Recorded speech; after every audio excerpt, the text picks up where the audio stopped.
जो एक सफ़र है वर्तमान समय का, उसको समझने के लिए और हमारे आदरणीय मुख्यमंत्री जी के इस किताब में इन सारे बातों का अलग अलग ढंग से कि नीतीश कुमार ने दृष्टि, जो नीतीश कुमार का विजन था, वो विजन की खासियत थी कि उन्होंने किताबों से नहीं बल्कि यात्राओं के माध्यम से और लोगों के बीच में जाकर के यह शुरुआत किया। बिहार में आज गांवों में भी बिजली बड़ी दिखाई पड़ रही है। विकास की प्रक्रिया अनवरत चलती रहती है, इसीलिए पंचायतों में 50% आरक्षण दिया गया।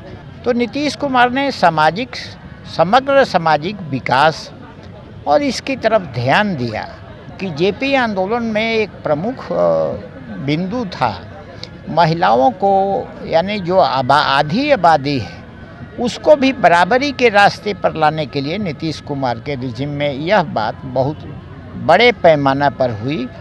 जो एक सफ़र है वर्तमान समय का, उसको समझने के लिए और हमारे आदरणीय मुख्यमंत्री जी के अवदानों को समझने के लिए कि उन्होंने क्या कुछ प्रयोग किए और किस तरह से ये प्रयोग सफल रहे, इन किताबों को, इस किताब को आप जरूर पढ़ें। जो विकास के मापदंड हैं या मानदंड हैं, उसको भी देखते हुए नीतीश कुमार ने सड़क और बिजली की अच्छी व्यवस्था थी और बिहार में आज गांवों में भी बिजली बड़ी दिखाई पड़ रही है।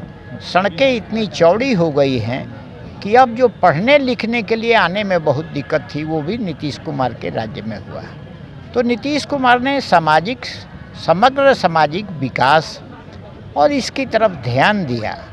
और इसके अलावा सबसे बड़ी बात थी कि जेपी आंदोलन में एक प्रमुख बिंदु था महिलाओं को, यानी जो आधी आबादी है उसको भी बराबरी के रास्ते पर लाने के लिए नीतीश कुमार के रिजिम में यह बात बहुत बड़े पैमाने पर हुई और इसीलिए पंचायतों में 50% आरक्षण दिया गया।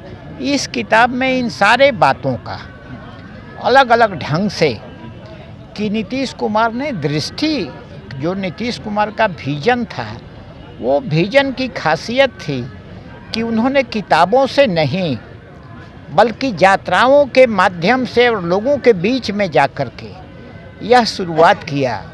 और आजकल आप जो देख रहे हैं, जो मिलने का मुख्यमंत्री का अभी कार्यक्रम हो रहा है, इससे भी पता चलता है कि एक मुख्यमंत्री किस तरह से जनता दरबार की जो परिकल्पना जो साक्षात दिखाई पड़ती है, किस ढंग से नीतीश कुमार के दिमाग में लोगों की बेहतरी हो, इसकी परिकल्पना है।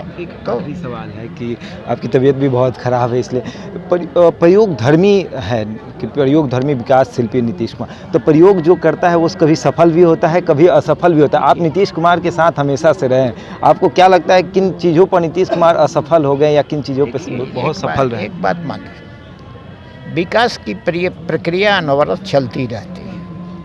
आज जिस स्थिति में है, चाहे विकसित स्थिति भी, विकसित की स्थिति में भी रहिएगा ना, बेहतर की स्थिति में भी रहिएगा, उससे और बेहतर होने की आपकी लालसा होती है। नीतीश कुमार ने जो कुछ भी किया वो एक सीमा के अंतर्गत, जो राज्य की स्थिति थी उसमें नीतीश कुमार ने इसका मूल्यांकन किया, कुछ काम किया, लेकिन इसमें सफल भी बहुत हद तक रहे। अब जैसे माने सड़क की बात कहे, बिजली की बात कहे, महिलाओं की बात किए, नीतीश कुमार बहुत सफल रहे। लेकिन यह नहीं कि विकास की प्रक्रिया काम खत्म हो गया है, विकास के और सब मानदंड है जिसको अभी पूरा करना है, जिसकी तरफ भी वे अग्रसर है। चलिए, बिल्कुल। तो देखिए, नीतीश कुमार की ये पुस्तक जो है वो बिना प्रकाशन से जो है पब्लिक हुई है और ये इसी का लोकार्पण करने वशिष्ठ नारायण सिंह यहाँ पर पहुँचे थे। बहरहाल इस खबर में इतना ही। बने रहे हमारे साथ और देखते हैं। Thank you.